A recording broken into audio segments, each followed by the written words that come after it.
Let's address the Hot Toys DeLorean because everyone is really excited about this, and it sounds like Kiko's going to get this. But optical, I want to start with you on this one. Is this something that you're going to be picking up? Because I know this thing eats up a lot of space. The price is pretty expensive, but nothing too crazy for a vehicle of this size. And I think it came out pretty nice overall. So optical, what do you think, man? Is this coming to your collection? What are your overall thoughts? It's it's a discussion, because this is Ooh, even though I don't have any Back to the Future figures, I just didn't feel, and the reason I didn't pick any up is I just didn't feel that they're there. You know what I mean? Like even Marty or this Doc, but the vehicle itself is pretty iconic. So you put him out there, you don't need a figure inside. I mean, ideally you want one, but but it's pretty iconic. This is one of the.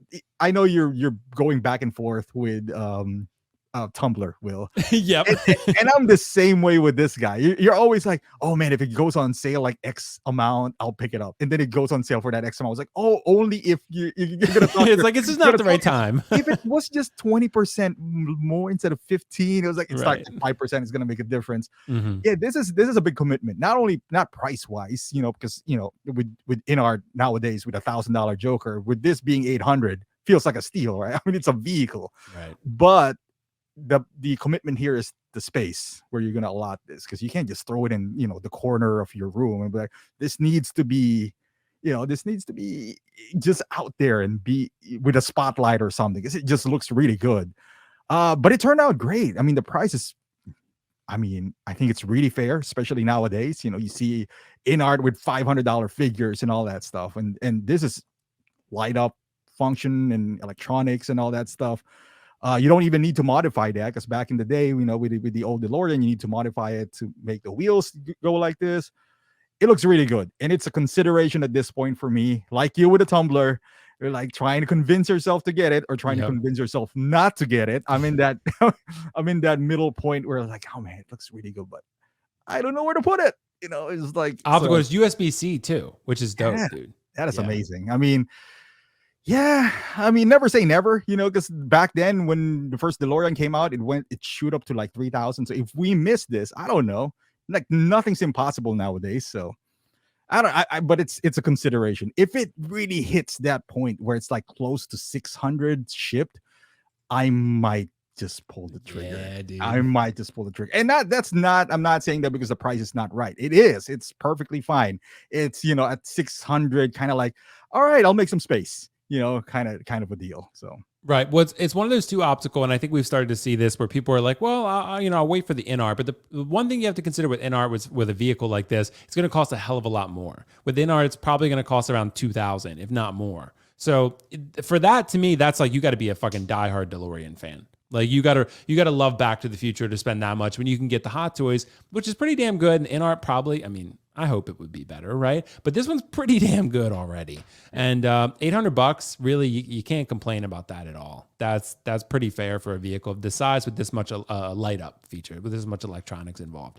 Paint app looks great. So Kiko, what do you think, man? Is this coming home to you? I have a pretty good feeling hunch that it probably is. One of the things I'm so excited for, Will, is that once you do visit, amongst other things, Mhm. is that we are also going to be watching Back to the Future together. That's going to be good. And so I want you to understand why this car means so much. But going back to Optical's point is that, oh, shit. Venom. It's all the steroids, dude. That's right. That's right, brother.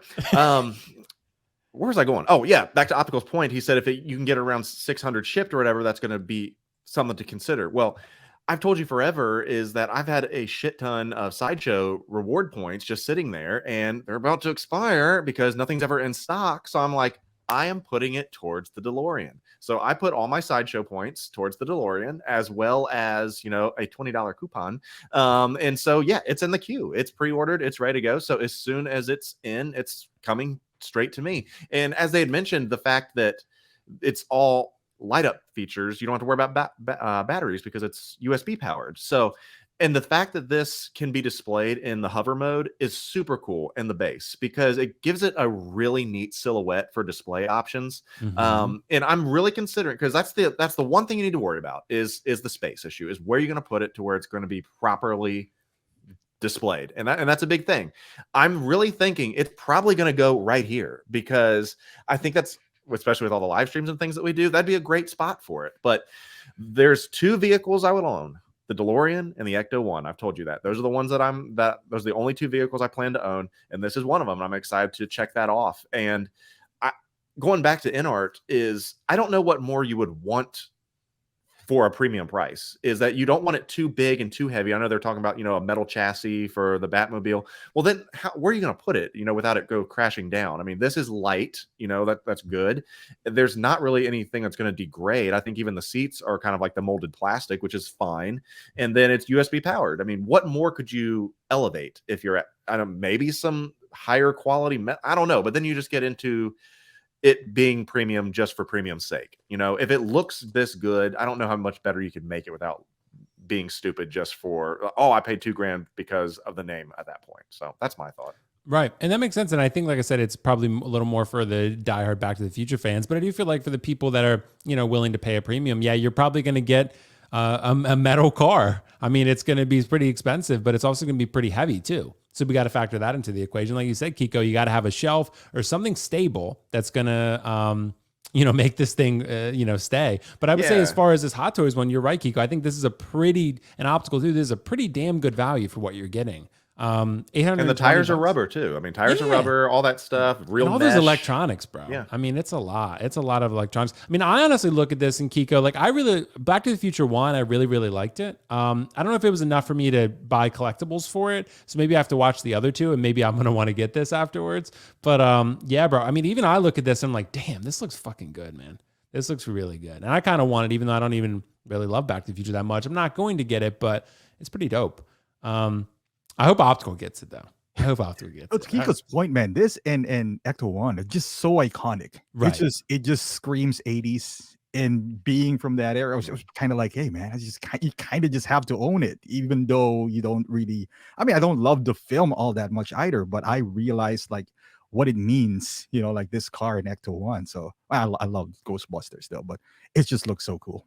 But Optical, look at that, even with the doors open, dude. That just looks like really cool, honestly. Yeah. It's the best time machine they've ever come up with in film, honestly. Oh, yeah, no it's doubt. So cool. I mean, just an idea of a time machine car, and it was a futuristic car with doors that flew open. I mean, it was perfect. Yep. And the phone booth was pretty good in Bill and Ted, but it's not on this level. Yeah, it's pretty good, though. But yeah, I hope you guys pick it up. I hope everyone's really excited about it because I think it looks dope.